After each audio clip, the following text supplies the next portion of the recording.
চাক দে ইন্ডিয়া। আজ ভারতের খেলা, মুখোমুখি বাংলাদেশ। আর ভারত বাংলাদেশ খেলা মানে সেটা ক্রিকেট হোক, ফুটবল হোক বা যে কোনো রকম খেলা হোক, তার উত্তেজনা কিন্তু একটা নেক্সট লেভেলের থাকে। হ্যাঁ, ভারত এবং বাংলাদেশ দুটো দলের কাছেই কিন্তু এটা নিয়ম রক্ষার ম্যাচ হলেও সম্মানের ম্যাচ রয়েছে।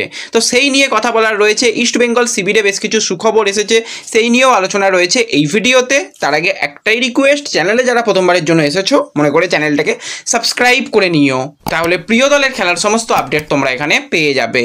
তো চলো আর দেরি না করে ভিডিও শুরু করা যাক। তো শুরুতেই যদি আমাদের জাতীয় দলের ম্যাচ নিয়ে কথা বলি, তো নিয়ম রক্ষার কিন্তু এএফসি এশিয়ান কাপের কোয়ালিফিকেশনের ম্যাচ রয়েছে, যেখানে আমরা একদম পয়েন্ট টেবিলের শেষে রয়েছি। ওই দেখতে ভালো লাগবে, শেষ থেকে যদি এক ধাপ উপরে থাকে, আমাদের তলায় বাংলাদেশ থাকে, সেটা দেখতে ভালো লাগবে পয়েন্ট টেবিলে, এর বেশি কিছু নয়। ম্যাচটা কিন্তু রয়েছে আজকে সন্ধ্যা 7:30 থেকে। তোমরা লাইভ দেখতে পাবে ফ্যান কোড মোবাইল অ্যাপ্লিকেশনের সাবস্ক্রিপশনের বিনিময়ে। তাই যারা সাবস্ক্রিপশন নিতে পারবে নিয়ে নাও, যারা পারবে না, যারা নতুন এসেছো চ্যানেলে সাবস্ক্রাইব করে পিন কমেন্ট এবং ডিসক্রিপশন বক্সের লিঙ্ক থেকে হোয়াটসঅ্যাপ এবং টেলিগ্রাম চ্যানেলে জয়েন হয়ে যাও, ব্যবস্থা হয়ে যেতে পারে। এবার এই ম্যাচের কিন্তু স্কোর লাইন প্রেডিকশান করতে কেউ ভুলো না, সকলের কাছে রিকোয়েস্ট, একটা করে স্কোর লাইন প্রেডিকশান করো, কারণ দেশের খেলা আর যাই হোক স্কোর লাইন প্রেডিকশানটা করতেই হবে, একটুখানি করে যেও। আর যেরকম খেলার ব্যাপার বলে দিলাম, একসাথে লাইভ আসার চেষ্টা করব, যদি সব কিছু পরিবেশ পরিস্থিতি ঠিক থাকে তাহলে একসাথে মিলে কিন্তু আমরা এই খেলাটা দেখব। আবার এই ম্যাচটার দিকে নজর থাকবে এই কারণে যে রায়ান উইলিয়ামস সে কি খেলবে। দেখো, কাল রাত পর্যন্ত তার যে এনওসি লেটার সেটা কিন্তু পাওয়া যায়নি। অনেক চেষ্টা করা হচ্ছে আজকে সকালের মধ্যে এনওসি পাওয়ার, যদি সেটা সম্ভব হয় তাহলে তাকে খেলানো যাবে, তা না হলে রায়ান উইলিয়ামসকে বাদ রেখেই খেলতে হবে। তো আমরা পরিকল্পনার যদি কথা বলি, রায়ান উইলিয়ামসকে বাদ রেখেই পরিকল্পনা সাজানোটা বুদ্ধিমানের কাজ। প্রয়োজনে তাকে ব্যবহার করা যাবে, সুপার সাব হিসাবেই ব্যবহার করুক না খালিদ, কোনো তো অসুবিধা নেই। ফার্স্ট 11-এর জন্য কিন্তু যেরকম পরিকল্পনা করা উচিত সেই দিকে যদি আমরা তাকাই, গোলের তলায় আমরা আরও একবার গুরপ্রীতকেই হয়তো দেখতে পাবো। বাংলাদেশের আক্রমণ আমাদের থেকে অনেক ভালো, তো সেক্ষেত্রে গুরপ্রীতকে অবশ্যই গোলের তলায় দরকার। ডিফেন্স লাইনে আনোয়ার সন্দেশ জুটি, তাদেরকে ব্যবহার করা হোক, বা পরবর্তী সময় রাহুল ভেকেকে ব্যবহার করা হতে পারে।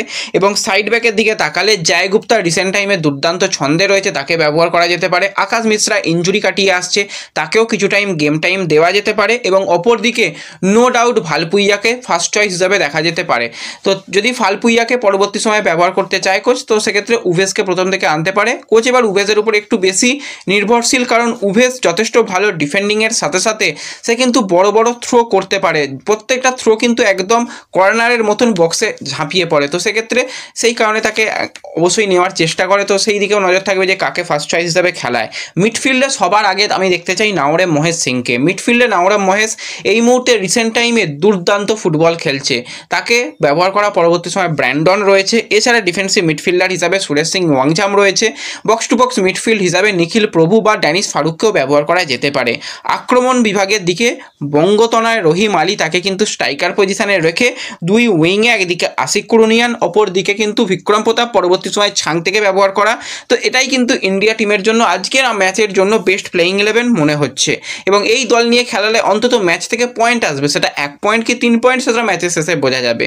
তো অবশ্যই আমরা চাইবো যে ইন্ডিয়া টিম একটা ভালো পারফরমেন্স করুক, করে কিন্তু তারা একটা ভালো রেজাল্ট নিয়ে আসুক, যাদের শেষ ভালো তাদের সব ভালো। এখানেই তো শেষ নয়, আবারও নতুন করে আশা দেখতে হবে, তবু শেষটা ভালো করাটা সবথেকে গুরুত্বপূর্ণ ব্যাপার। এবং বেশ কিছু ইয়াং প্লেয়ারকেও হয়তো আমরা দেখতে পাবো, ইয়াংস্টার বেশ কিছু প্লেয়ারকেও কিন্তু স্কোয়াডে রাখা হয়েছে, আমরা দেখতে পাচ্ছি। তো তাদের দিকেও নজর থাকবে যে তাদের ব্যবহার করা হয় কি হয় না।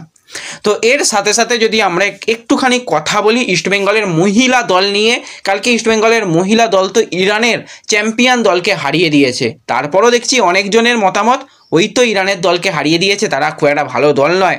আরে কিছু দল তো ইরানে খেলতেই যেতে চায় না, আবার ইস্টবেঙ্গল তো ইরানের চ্যাম্পিয়ন দলকে হারায়। আর কালকে যেরকম পরিবেশ পরিস্থিতি ছিল, খুব খারাপ পরিস্থিতি, 4 ডিগ্রি টেম্পারেচার। মানে ভাবো 4 ডিগ্রি যদি আমাদের এখানে টেম্পারেচার হয়, যারা দার্জিলিংয়ের দিকে থাকো তারা রীতিমতন গায়ে 2-3টে জ্যাকেট পরে সবসময় থাকতে হয়। সেখানে ইস্টবেঙ্গলের মহিলা দলের প্লেয়াররা, কিছু প্লেয়ার তো দেখলাম জাস্ট জার্সিটুকু পরেই মাঠে নেমে পড়েছে। তাদের একটু যদি ক্লোজভাবে খেয়াল করো দেখতে পাবে বেশ কিছু প্লেয়ারের কপালে কিন্তু লাল সিঁদুরের তিলক, তার মানে তারা সাহসী, তারা যোদ্ধা, তারা নেমেছিল একটা ভালো ফলাফল করতে, দেশের পতাকা তাদের জার্সির কাছে যখন রয়েছে দেশের নাম উজ্জ্বল করতে। আর সাহসীদের ভগবান সব সময় সাহায্য করে, সেটা তো আমি মনে করি পার্সোনালি। তো সেক্ষেত্রে ভগবান পাশে ছিল এবং ইস্টবেঙ্গল ভালো খেলেছে। তার মধ্যে সজোরে বৃষ্টি মানে গোয়াতে এত বৃষ্টি হয়নি যা কালকে চীনে বৃষ্টি দেখলাম, ওই ঠান্ডা, ওই বৃষ্টি, যেখানে মানুষ জমে যাচ্ছে। অ্যান্ড্রিউস মোটামুটি 3টে জ্যাকেট পরে দাঁড়িয়েছিল সাইড লাইনে, প্লেয়াররা সেখানে 90 মিনিট দৌড়ে গেছে। কোনো প্লেয়ারকে আমি দেখলাম না যে সে থেমে আছে। যখন খেলা পজ হচ্ছে তখনও প্লেয়াররা হাঁটাহাঁটি ছোটাছুটি করছে, যদি আমরা থামি মানে জাস্ট ফ্রিজ হয়ে যাব সেই কারণে। তো এতটা ভালো খেলেছে, তো অবশ্যই খুব খুব ভালো লাগলো। এবং ইস্টবেঙ্গল কিন্তু গ্রুপ থেকে পরবর্তী রাউন্ডে কোয়ালিফাই করার সম্ভাবনা রয়েছে। হাতে 2টো ম্যাচ রয়েছে, জাস্ট একটা পয়েন্ট লাগবে। একটা পয়েন্ট পেলেই ইস্টবেঙ্গল কিন্তু সেকেন্ড বেস্ট টিম হিসাবে নেক্সট রাউন্ডে কোয়ালিফাই করবে। আমরা সেকেন্ড বেস্ট নয়, আমরা চ্যাম্পিয়ন হয়ে কোয়ালিফাই করতে চাই। দেশের নাম যেখানে জড়িয়ে রয়েছে, দেশকে যেখানে আমরা বিদেশের মাটিতে নিয়ে গিয়ে প্রতিনিধিত্ব করছি, ইস্টবেঙ্গল ছাড়া ভারতবর্ষের এমন কোনো ক্লাব আছে বলে তো আমার মনে হয় না যে তারা দেশের নাম এতটা ভালো জায়গায় নিয়ে যেতে পারে। ইস্টবেঙ্গলের হাতে যখন দেশের পতাকা থাকে, ইস্টবেঙ্গল সমস্তটা দিয়ে চেষ্টা করে ভালোর থেকেও ভালো করার। তো মহিলা ব্রিগেড, তোমরা এগিয়ে চলো, আমরা তোমাদের পাশে আছি। প্রত্যেকটা ফুটবল ফ্যান তোমাদের পাশে আছে, যথেষ্ট ভালো ফুটবল খেলেছে। অনেকে সঙ্গীতা ভাস্করকে নিয়ে জিজ্ঞাসা করছিল যে সে খেললো না কেন। আমি যতটুকু জানি সঙ্গীতা ভাস্করকে ছাড়া হয়নি, ন্যাশনাল ক্যাম্পের জন্য তাকে ডাকা হয়েছে, সে ন্যাশনাল দলে রয়েছে বলে তাকে ছাড়া হয়নি, সেই কারণে সঙ্গীতা ভাস্কর খেলতে পারেনি। তারপরও আমাদের প্লেয়াররা যথেষ্ট ভালো খেলেছে, প্রশংসার দাবি রাখে, সেটুকু বলতেই হয়। তো এর সাথে সাথে যদি আমরা একটুখানি ট্রান্সফার নিউজ নিয়ে কথা বলি, প্রথমেই আমার পছন্দের একজন বিদেশি প্লেয়ারকে নিয়ে কথা বলবো। 32 বছর বয়সী আয়ারল্যান্ডের ডিফেন্সিভ মিডফিল্ড পজিশনের প্লেয়ার কার্ল ম্যাকিউ, 2টো ISL এর ট্রফি জিতেছে, সুপার কাপ চ্যাম্পিয়ন এই প্লেয়ার কিন্তু এবার ইন্ডিয়া থেকে বিদায় নিল। এটিকে মোহনবাগান FC গোয়ার পর কিন্তু সে এবার ইন্ডিয়াকে বিদায় জানাচ্ছে। এই সিজনেও তাকে চেন্নাইন FCতে হয়তো দেখা যেত, কিন্তু এই ISL এর অনিশ্চয়তার কারণে সে আয়ারল্যান্ডের ফার্স্ট টায়ার লিগের ক্লাবে অফিসিয়ালি সিগনেচার করে দিয়েছে, তার নাম অফিসিয়ালি ঘোষণা করা হয়েছে। তো খুবই মিস করবো এরকম একজন দুর্দান্ত মাপের প্লেয়ারকে। আশা করি পরবর্তী সময় তাকে আবারও ইন্ডিয়ান ফুটবলে আমরা ব্যাক করতে দেখব। এবার যদি আমরা একটুখানি ইস্ট বেঙ্গলের সিনিয়র ফুটবল টিম নিয়ে কথা বলি, যেরকমটা তোমাদের জানিয়েছিলাম সোমবার থেকেই কিন্তু সল ক্রেসপো সে অনুশীলনে চলে আসবে যদি সব কিছু ঠিকঠাক থাকে। বিশেষত নজর ছিল সে কি খোঁড়াচ্ছে, সে কি সাইড লাইনে বসে আছে, সে কি সময় কাটাতে পারছে না প্র্যাকটিসে, না কি করছে। কিন্তু না, সুখবর অনেকটাই যে সে কিন্তু পুরো দমে যতক্ষণ প্র্যাকটিস হয়েছে প্র্যাকটিস করেছে। প্রথমে কিছুক্ষণ কোচের সঙ্গে কথাবার্তা বলে, দুজনের মধ্যে খুব ভালো বন্ডিং রয়েছে, সেই কথাবার্তা বলে একদম যে মাঝে মাঠে ত্রিফলা জুটি সল মিগুয়েল রাশিদ, সেই জুটি একসাথে কিন্তু প্র্যাকটিস করেছে।